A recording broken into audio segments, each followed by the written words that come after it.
ओम शांति। आज 6 अगस्त 2024 की साकार मुरली। आज बाबा ने कहा, मीठे बच्चे, अब विकर्म करना बंद करो, क्योंकि अब तुम्हें विकर्माजित संवत शुरू करना है। प्रश्न, हर एक ब्राह्मण बच्चे को किस एक बात में बाप को फॉलो अवश्य करना है? उत्तर, जैसे बाप स्वयं टीचर बनकर तुम्हें पढ़ाते हैं, ऐसे बाप के समान हर एक को टीचर बनना है। जो पढ़ते हो उसे दूसरों को पढ़ाना है। तुम टीचर के बच्चे टीचर, सदगुरु के बच्चे सदगुरु भी हो। तुम्हें सचखंड स्थापन करना है। तुम सच की नैया पर हो। तुम्हारी नैया हिलेगी डुलेगी, लेकिन डूब नहीं सकती। ओम शांति। रूहानी बाप बैठ बच्चों के साथ रू रिहान करते हैं, रूहों से पूछते हैं, क्योंकि यह नई नॉलेज है ना। मनुष्य देवता बनने की यह नई नॉलेज अथवा पढ़ाई। यह तुमको कौन पढ़ाते हैं? बच्चे जानते हैं रूहानी बाप हम बच्चों को ब्रह्मा द्वारा पढ़ाते हैं। यह भूलना नहीं चाहिए। वो बाप है फिर पढ़ाते हैं तो टीचर भी हो गया। यह भी तुम जानते हो, हम पढ़ते ही हैं नई दुनिया के लिए। हर एक बात में निश्चय होना चाहिए। नई दुनिया के लिए पढ़ाने वाला बाप ही होता है। मूल बात ही बाप की हुई। बाप हमको ये शिक्षा देते हैं ब्रह्मा द्वारा। कोई द्वारा तो देंगे ना। गाया हुआ भी है, भगवान ब्रह्मा द्वारा राजयोग सिखलाते हैं। ब्रह्मा द्वारा आदि सनातन देवी देवता धर्म की स्थापना करते हैं। जो देवी देवता धर्म अभी नहीं है, अब तो है ही कलयुग, तो सिद्ध होता है स्वर्ग की स्थापना हो रही है। स्वर्ग में सिर्फ देवी देवता धर्म वाले हैं, बाकी इतने सब धर्म होंगे ही नहीं, अर्थात विनाश हो जाएंगे, क्योंकि सतयुग में और कोई धर्म था ही नहीं।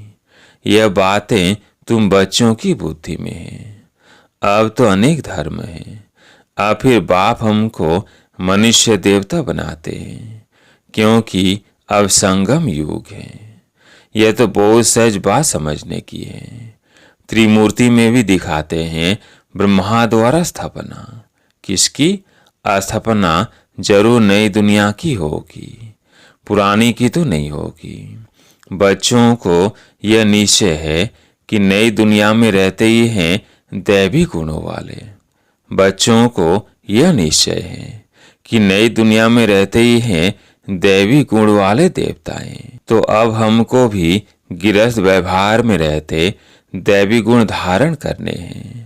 पहले पहले काम पर जीत पाकर निर्विकारी बनना है। कल इन देवी देवताओं के आगे जाकर कहते भी थे, क्या संपूर्ण निर्विकारी हो? हम विकारी हैं। अपने को विकारी फील करते थे, क्योंकि विकार में जाते थे। अब बाप कहते हैं तुमको भी ऐसे निर्विकारी बनना है, दैवी गुण धारण करने हैं। यह विकार काम क्रोध आदि अगर है तो दैवी गुण नहीं कहेंगे। विकार में जाना, क्रोध करना या आसुरी गुण है। देवताओं में लोभ होगा क्या? वहां 5 विकार होते नहीं। यह है ही रावण की दुनिया। रावण का जन्म होता है त्रेता और द्वापर के संगम पर। जैसे यह पुरानी दुनिया और नई दुनिया का संगम है ना, ऐसे वो अभी संगम हो जाता है। अभी रावण राज्य में बहुत दुख है, बीमारी है। इसको कहा ही जाता है रावण राज्य। रावण को हर वर्ष जलाते हैं। वाम मार्ग में जाने से विकारी बन जाते हैं। अब तुमको निर्विकारी बनना है, यही दैवी गुण धारण करने हैं। जैसा जो कर्म करता है ऐसा ही फल पाता है। बच्चों से अब कोई विकर्म नहीं होना चाहिए। एक होता है राजा विक्रमाजीत, दूसरा होता है राजा विक्रम। यह है ही विक्रम संवत, यानी रावण विकारियों का संवत।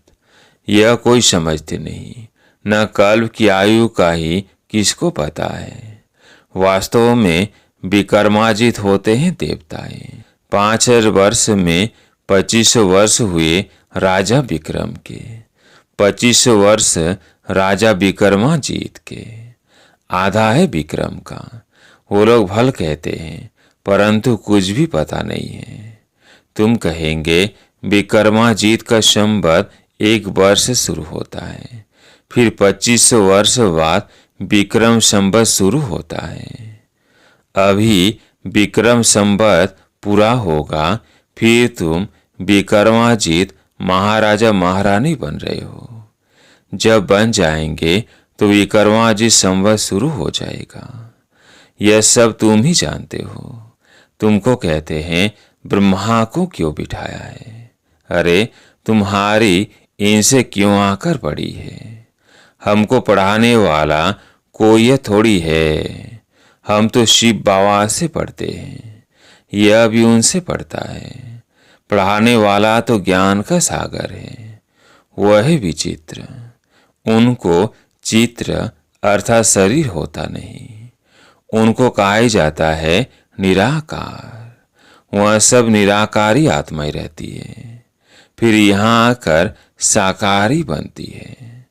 परमपिता परमात्मा को सब याद करते हैं। वो है आत्माओं का पिता। लौकिक बाप को परम अक्षर नहीं कहेंगे। ये समझ की बात है ना। स्कूल के स्टूडेंट पढ़ाई पर अटेंशन देते हैं। जब कोई मर्तबा पा लेते, बैरिस्टर आदि बन जाते, तो फिर पढ़ाई बंद। ऐसे थोड़ी बैरिस्टर बनकर फिर पढ़ेगा, नहीं, पढ़ाई पूरी हो जाती है। तुम भी देवता बन गए, फिर तुमको पढ़ाई की दरकार नहीं रहती। 25 वर्ष देवताओं का राज्य चलता है। यह बातें तुम बच्चे ही जानते हो। तुमको फिर औरों को समझाना पड़े, यह भी ख्याल रखना चाहिए। पढ़ाते नहीं तो टीचर कैसे ठहरे? तुम सब टीचर्स हो।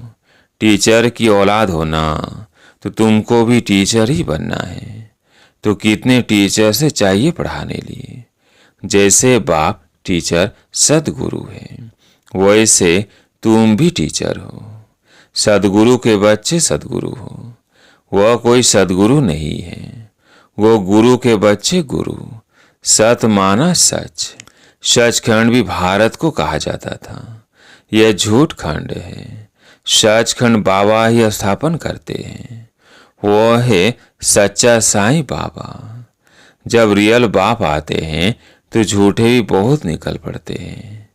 गायन भी है ना, नैया डोलेगी, तूफान आएंगे, परंतु डूबेगी नहीं। बच्चों को समझा जाता है माया के तूफान बहुत आएंगे, उनसे डरना नहीं है। सन्यासी लोग तुमको ऐसे कभी नहीं कहेंगे कि माया के तूफान आएंगे। उनको पता ही नहीं है नैया को पार कहाँ ले जाएंगे। तुम बच्चे जानते हो भक्ति से सदगति नहीं होती है, नीचे ही उतरते जाते हैं। भल कहते हैं भगवान आकर भक्तों को भक्ति का फल देते हैं। भक्ति तो जरूर करनी चाहिए। अच्छा, भक्ति का फल भगवान क्या कर देंगे? जरूर सदगति देंगे। कहते हैं, परंतु कब और कैसे देंगे यह पता नहीं है। तुम कोई से पूछो तो कह देंगे यह तो अनादि चलती आ रही है, परंपरा से चली आई है। रावण को कब से जलाना शुरू किया है? कहेंगे परंपरा से। तुम समझाते हो तो कहते हैं इनों का ज्ञान तो कोई नया है। जिन्होंने कल पहले समझा है वह झट समझ जाते हैं। ब्रह्मा की तो बात ही छोड़ दो। शिव बाबा का जन्म तो है ना, जिसको शिवरात्रि भी कहते हैं। बाप समझाते हैं मेरा जन्म दिव्य और अलौकिक है। प्राकृतिक मनुष्यों सदृश जन्म नहीं मिलता है, क्योंकि वह सब गर्भ से जन्म लेते हैं, शरीरधारी बनते हैं। मैं तो गर्भ में प्रवेश नहीं करता हूँ। यह नॉलेज सिवाय परमपिता परमात्मा ज्ञान सागर के और कोई दे न सके। ज्ञान सागर कोई मनुष्य को नहीं कहा जाता है। ये उपमा है ही निराकार की। निराकार बाप आत्माओं को पढ़ाते हैं, समझाते हैं। तुम बच्चे इस रावण के राज्य में पाठ बजाते बजाते देवानी बन पड़े हो। आत्मा सब कुछ करती है। यह ज्ञान उड़ गया है। यह तो आर्गन्स है ना। मैं आत्मा हूँ, चाहे इनसे कर्म कराऊं चाहे न कराऊं। निराकारी दुनिया में तो शरीर रहित बैठे रहते हैं। अभी तुम अपने घर को भी जान गए हो। वो लोग फिर घर को ईश्वर मान लेते हैं। ब्रह्म ज्ञानी तत्व ज्ञानी है ना, कहते हैं ब्रह्म में लीन हो जाएंगे। अगर कहें ब्रह्म में निवास करेंगे तो ईश्वर अलग हो जाए। यह तो ब्रह्म को ईश्वर कह देते हैं। यह भी ड्रामा में नूंद है। बाप को भी भूल जाते हैं। जो बाप विश्व का मालिक बनाते हैं उनको तो याद करना चाहिए ना, क्योंकि वही स्वर्ग बनाने वाला है। अभी तुम पुरुषोत्तम संगम युगी ब्राह्मण, तुम उत्तम पुरुष बनते हो। कनिष्ठ पुरुष उत्तम के आगे माथा टेकते हैं। देवताओं के मंदिर में जाकर कितनी महिमा गाते हैं। अभी तुम जानते हो हम सो देवता बनते हैं। यह तो बहुत सिंपल बात है। विराट रूप के बारे में भी बतलाया है। विराट चक्र है ना, वह तो सिर्फ गाते हैं ब्राह्मण देवता क्षत्रिय। लक्ष्मी नारायण आदि के चित्र तो है ना। बाप आकर सबको कैरेक्ट करते हैं। तुमको भी कैरेक्ट कर रहे हैं, क्योंकि भक्ति मार्ग में जन्म जन्मांतर तुम जो कुछ करते आए हो वह है रॉन्ग। इसलिए तुम तमो प्रधान बने हो। अभी है ही अनराइटियस वर्ल्ड। इसमें दुख ही दुख है, क्योंकि रावण का राज्य है, सब विकारी है।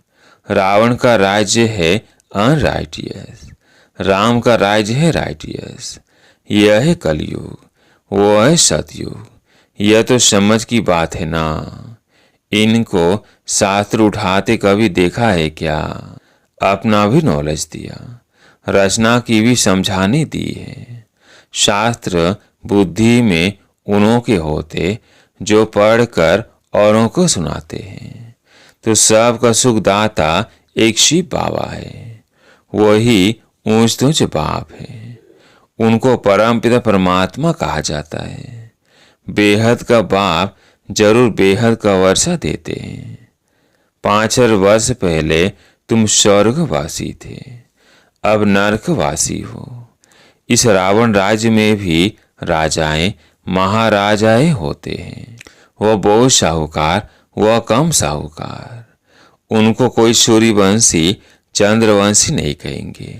इनमें साहूकार को महाराजा का लक़ब मिलता है, कम साहूकार को राजा का। अभी तो है ही प्रजा का प्रजा पर राज्य। धनी धौनी कोई है नहीं। राजा को प्रजा अन्नदाता समझती थी, अभी तो वह भी गए। बाकी प्रजा का देखो क्या हाल है। लड़ाई झगड़ा आदि कितना है। अभी तुम्हारी बुद्धि में आदि से अंत तक सारी नॉलेज है। रचयिता बाप अप्रैक्टिकल में है, जिसकी फिर भक्ति मार्ग में कहानी बनेगी। अभी तुम भी प्रैक्टिकल में हो। आधा कल्प तुम राज्य करेंगे, फिर बाद में कहानी हो जाएंगी। चित्र तो रहते हैं। कोई से पूछो यह कब राज्य करते थे तो लाखों वर्ष कह देंगे। सन्यासी है निवृत्ति मार्ग वाले, तुम पवित्र गृहस्थ आश्रम वाले। फिर अपवित्र गृहस्थ आश्रम में जाना है। स्वर्ग के सुखों को कोई जानता नहीं। निवृत्ति मार्ग वाले तो कई प्रवृत्ति मार्ग सिखला न सके। आगे तो जंगल में रहते थे, उनमें ताकत थी, जंगल में ही उन्हों को भोजन पहुंचाते थे। अभी वो ताकत ही नहीं रही है। जैसे तुम्हारे में भी वहाँ राज्य करने की ताकत थी, अभी कहाँ है? हो तो वही ना, अभी वो ताकत नहीं रही है। भारतवासियों का असूल जो धर्म था वो अभी नहीं है, अधर्म हो गया है। बाप कहते हैं, मैं आकर धर्म की स्थापना, अधर्म का विनाश करता हूँ, अधर्मियों को धर्म में ले आता हूँ। बाकी जो बचते हैं वह विनाश हो जाएंगे। फिर भी बाप बच्चों को समझाते हैं कि सबको बाप का परिचय दो। बाप को ही दुख हरता सुख करता कहा जाता है। जब बहुत दुखी होते हैं तभी बाप आकर सुखी बनाते हैं। यह भी अनादि बना बनाया खेल है। अच्छा, मीठे मीठे सिकिल्दे बच्चों प्रति माता पिता बाप दादा का याद प्यार और गुड मॉर्निंग। रूहानी बाप की रूहानी बच्चों को नमस्ते। हम रूहानी बच्चों की रूहानी बाप दादा को याद प्यार गुड मॉर्निंग, नमस्ते नमस्ते। धारणा के लिए मुख्य सार। पहला पॉइंट है, इस पुरुषोत्तम संगम युग पर उत्तम पुरुष बनने के लिए आत्माभिमानी बनने का पुरुषार्थ करना है। सत बाप मिला है तो कोई भी असत्य अनराइटियस काम नहीं करना है। दूसरा पॉइंट है, माया के तूफानों से डरना नहीं है। सदा याद रहे, सत की नैया हिलेगी डुलेगी लेकिन डूबेगी नहीं। सदगुरु के बच्चे सदगुरु बन सबकी नैया पार लगानी है। वरदान, सहज योग की साधना द्वारा साधनों पर विजय प्राप्त करने वाले परयोगी आत्मा भव। सहज योग की साधना द्वारा साधनों पर विजय प्राप्त करने वाले परयोगी आत्मा भव। साधनों के होते साधनों को प्रयोग में लाते योग की स्थिति डगमग न हो। योगी बन प्रयोग करना, इसको कहते हैं न्यारा। होते हुए निमित्त मात्र अनासक्त रूप से प्रयोग करो। अगर इच्छा होगी तो इच्छा अच्छा बनने नहीं देगी।